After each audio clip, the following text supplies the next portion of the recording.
बागियों ने BJP join कर राहुल को दिया झटका। बदले की भावना में बौखलाए सीएम सुक्खू। पूर्व विधायक के घर सीएम ने भिजवा दिया बुलडोजर।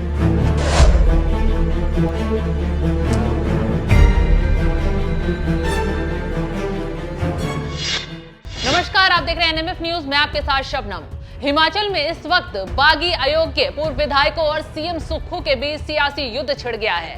एक तरफ बागियों ने बीजेपी में शामिल होकर सुक्खू की नींद उड़ा दी है, कांग्रेस में हड़कंप मचा दिया है, तो दूसरी तरफ तिलमिलाए सुक्खू ने बागी नेताओं से बदला लेने की तैयारी कर ली है।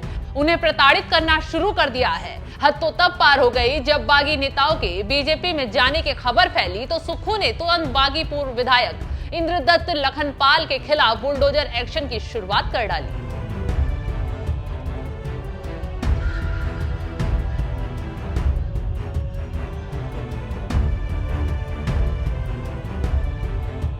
पूर्व विधायक इंद्रदत्त लखनपाल को अवैध निर्माण के लिए नोटिस जारी किया है। नगर निगम शिमला ने लखनपाल को अवैध निर्माण पर नोटिस जारी किया है। लखनपाल को हिमाचल नगर निगम अधिनियम 1994 की धारा 253 का नोटिस थमाया है।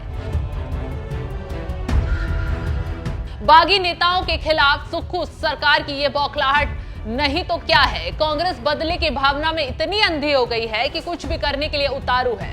नगर निगम पूर्व विधायक के जिस घर को अवैध बता रहा है, उस दावे को पूर्व विधायक झूठा करार दे रहे हैं। हैरानी की बात तो यह है कि जिस दिन इंद्रदत्त लखनपाल को बीजेपी में शामिल होना था, उसी दिन फिजिकल पेशी का नोटिस भेजा गया। इसी पर तंज कसते हुए कांग्रेस के बागी नेता इंद्रदत्त लखनपाल ने कहा है, उनका घर लोगों के दिल में है। अलग बात है कि सरकार ने लोगों के दिल भी तोड़ दिए हैं। काफी समय तक चुप रहे, अब कई ऐसी बातें मुख्यमंत्री को अंदर तक चुभने वाली बोल सकते हैं। कांग्रेस में रहे हैं और बहुत कुछ जानते हैं, लेकिन एहसान फरामोश नहीं है। हिमाचल में कांग्रेस सरकार ने इस तरह की हरकत कर अपनी फजीहत करवा ली है। न सिर्फ विपक्ष के नेता बल्कि जनता तक सुक्खू को इस मुद्दे पर घेर रही है। वहीं अब बीजेपी में शामिल होते ही इंद्रदत्त लखनपाल ने कांग्रेस की धज्जियां उड़ा दी है। आरोप लगाया है कि कांग्रेस में सब कुछ ठीक नहीं है, नियम कानून की धज्जियां उड़ाई जा रही हैं। देखिए, जो वर्तमान में जो राष्ट्रीय कांग्रेस का जो सिस्टम है वो पूरी तरह से चरमरा गया है। ना तो वहाँ कोई हाईकमांड का कोई प्रभाव है, ना ही वहाँ आम कार्यकर्ताओं की कोई पूछ है। मैं ये बात इसलिए कह रहा हूँ कि बहुत लंबे समय से कांग्रेस पार्टी का कार्यकर्ता रहा हूँ, पदाधिकारी रहा हूँ, लेकिन जो कांग्रेस पार्टी आज से 20 साल पहले थी वो तमाम रूप से आज जर्जर हालात में हो चुकी है पूरे देश के अंदर। ना तो वहाँ समन्वय की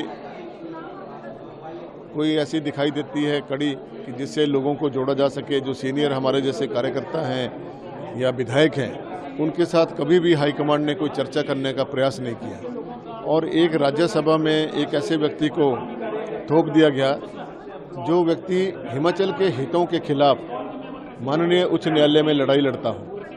और यही कारण था कि उनके प्रति जो है जनता के बीच में बहुत रोष था, और उस रोष को हमने मद्देनजर रखते जो है हिमाचल प्रदेश के ही व्यक्ति को राज्यसभा में भेजने में उचित कदम उठाए।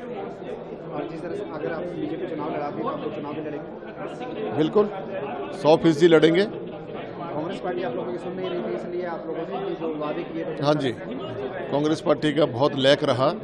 उन्होंने पिछले 1.25 साल में कभी भी विधायकों के साथ जो एक संगठनिक की जो गतिविधियाँ होती हैं उसके बारे में कोई चर्चा नहीं की कभी। चाहे वो लोकसभा के चुनाव थे जो 6 महीने पहले जिसकी तैयारियाँ हो जानी चाहिए थी, उसके बारे में कभी भी ना तो हाईकमांड गंभीर दिखा और ना ही प्रदेश की सरकार और ना ही प्रदेश का संगठन।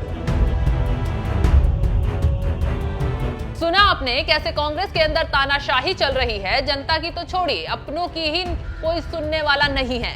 और जब कांग्रेस छोड़कर जाने की बात कही जाती है तो उन्हें प्रताड़ित किया जाता है, जैसे लखनजीत को किया जा रहा है।